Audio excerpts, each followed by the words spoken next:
Can I start by just thanking all of you for showing us around this morning? It's been really fantastic to come here. Of the Epstein files.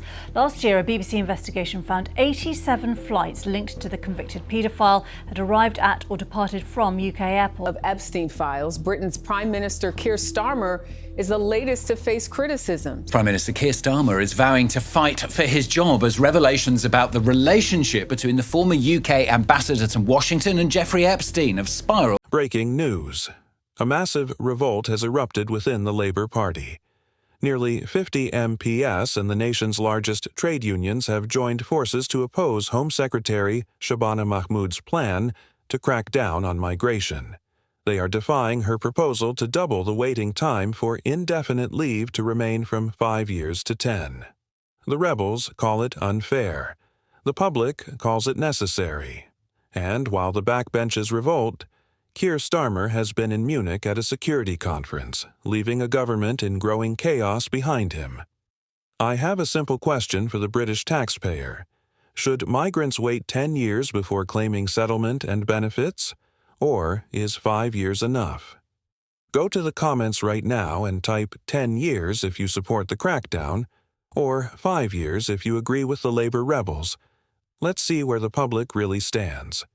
Home Secretary Shabana Mahmood is trying to do what the public has demanded: tighten the rules.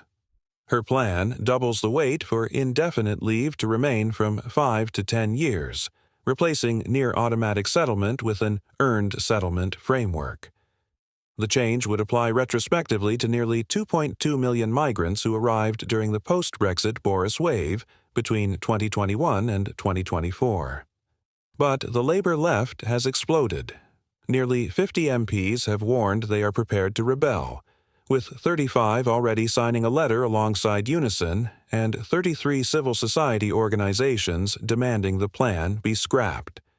They say changing the rules halfway through is a breach of trust. Critics respond that settlement is a privilege, not a right, and if Labour cannot control immigration, they will be wiped out at the next election. If the revolt is bad, the payout scandal is worse. Sir Chris Wormald, the Cabinet Secretary, the most senior civil servant in the country, was forced out after just 14 months in the role. He walked away with a payout of over £260,000. Here is the scandal. Senior government officials refused to sign off on this payment. They said there were no clear and compelling grounds for his removal. So what did Starmer do?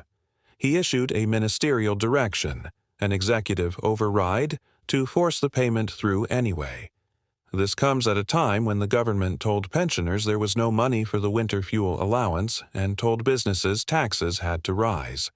Yet for a dismissed civil servant, the checkbook is suddenly wide open. A government minister even declined to say the payout was value for money for taxpayers. That says it all. To understand why so many Labour MPs feel brave enough to revolt right now, you need to understand what happened last month. Morgan McSweeney, Starmer's chief of staff and the architect of his election victory, resigned in February, taking full responsibility for advising Starmer to appoint Lord Mandelson as U.S. ambassador, despite known links to convicted sex offender Jeffrey Epstein.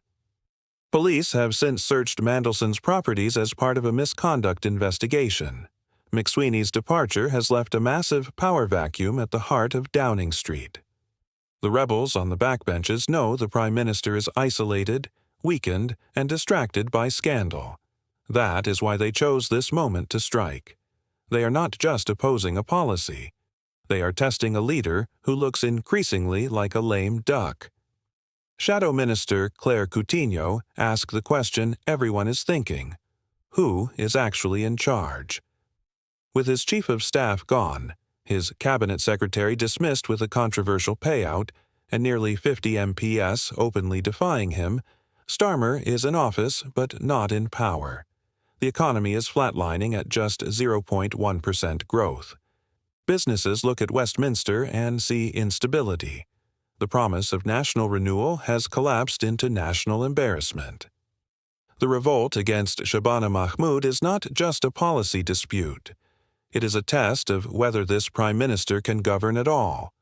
If he cannot implement migration controls the public demands, he becomes a squatter in Downing Street, presiding over chaos he promised to end.